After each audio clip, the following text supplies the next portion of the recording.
চারিদিকে তখন শুধু নিস্তব্ধতা। নিউ জার্সির মেটলাইফ স্টেডিয়ামের আকাশ যেন ভেঙে পড়েছে বিষাদের কালো ছায়ায়।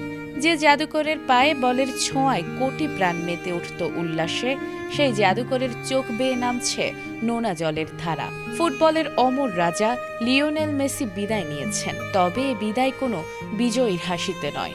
এক বুক কষ্ট আর কান্না ভেজা চোখে মাঠ ছেড়েছেন সর্বকালের সেরাই ফুটবল কিংবদন্তি। কোটি ভক্তের হৃদয় ভেঙে দিয়ে শেষ হলো ফুটবল ইতিহাসের সবচেয়ে সুন্দর এক মহাকাব্যের। টানা দ্বিতীয় বিশ্বকাপ জিতে ইতালি ও ব্রাজিলের পাশে নাম লেখানোর স্বপ্ন ছিল আর্জেন্টিনার, কিন্তু নিউ জার্সির মেটলাইফ স্টেডিয়ামে সেই স্বপ্ন ভেঙে দেয় স্পেন। অতিরিক্ত সময়ে 1-0 গোলে হেরে রানার্স আপ হয় আলবিসেলেস্তেরা। আর এই পরাজয়ের মধ্য দিয়েই বিশ্বকাপ অধ্যায়ের শেষটা হল লিওনেল মেসির জন্য।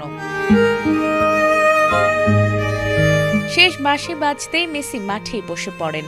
2 হাত দিয়ে মুখ ঢেকে কান্নায় ভেঙে পড়েন আর্জেন্টাইন অধিনায়ক। সতীর্থরা তাকে সান্ত্বনা দেওয়ার চেষ্টা করলেও সেই কষ্ট যেন থামছিল না। রানার্স আপের মেডেল গলায় ঝুলিয়ে যখন সমর্থকদের দিকে এগিয়ে যান, তখনও চোখের জল লুকাতে পারেননি ফুটবল ইতিহাসের অন্যতম সেরা এই তারকা। স্পেনের বিপক্ষে পুরো ম্যাচে নিজেদের সেরা খেলাটা খেলতে পারেনি আর্জেন্টিনা। 120 মিনিটেও গোলের দেখা না পাওয়ায় শেষ পর্যন্ত স্বপ্ন অধরাই থেকে যায়। সবকিছু মিলিয়ে এটি প্রায় নিশ্চিতভাবে মেসির শেষ বিশ্বকাপ। 2030 সালে তার বয়স হবে 43 বছর। তাই আর বিশ্বকাপ মঞ্চে তাকে দেখা যাওয়ার সম্ভাবনা নেই বললেই চলে। নিজের ক্যারিয়ারে মেসি খেলেছেন 6টি বিশ্বকাপ, 34 ম্যাচে করেছেন 21 গোল, দিয়েছেন 12টি অ্যাসিস্ট।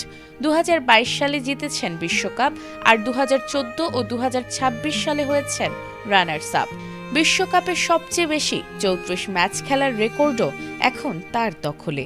কাঙ্ক্ষিত ট্রফিটা এবার হাতে উঠল না, কিন্তু চোখের জল আর অগণিত স্মৃতি রেখে বিশ্বকাপ মঞ্চ থেকে বিদায় নিলেন এমন এক কিংবদন্তি, যিনি কোটি ভক্তের হৃদয়ে চিরকাল বেঁচে থাকবেন। নাজমুন নাহার জান্নাত, এটিএন বাংলা।